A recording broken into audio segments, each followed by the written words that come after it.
প্রিয় বন্ধুরা, আজকে আমি ছাদ বাগানে সকালবেলায় চলে আসলাম। দেখো দেখো এই লেবুগুলি তুলে নিলাম।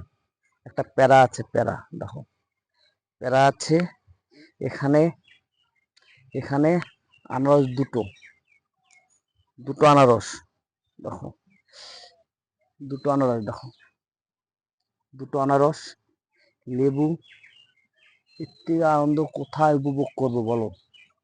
একটা আমাদের সারা বছরের খাটনি একটাই ফল, মানে আমাদের তোমরা বিক্রি ফিক্রি করার মধ্যে নেই, খালি আমরা লোকরে দেবো, আমরা খাবো।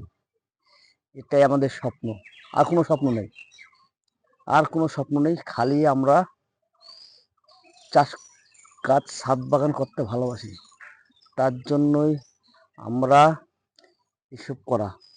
দেখো তোমরা, তুই আর স্বপ্ন কোথায়?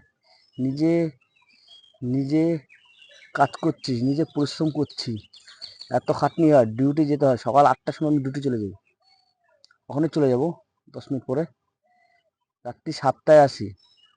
এসে এতগুলা গাছ দেখো, কত গাছ, এগুলো সব কন্ট্রোল করতে হয়। একা মানুষ, আমার বউ নেই, আমার কোনো বউ নেই কিন্তু, ঠিক আছে, বউ নেই, তাই আমি এগুলা করি। মানে বিশাল আনন্দ পাই। এর থেকে আনন্দ কোথায়? মানে টাকা থাকলে কিন্তু স্বপ্ন হয় না, একটা টাকা থাকলে কিন্তু ছাদ বাগান হয় না। একটা ভালোবাসা চাই, গাছের সাথে একটা সম্পর্ক চাই আমরা।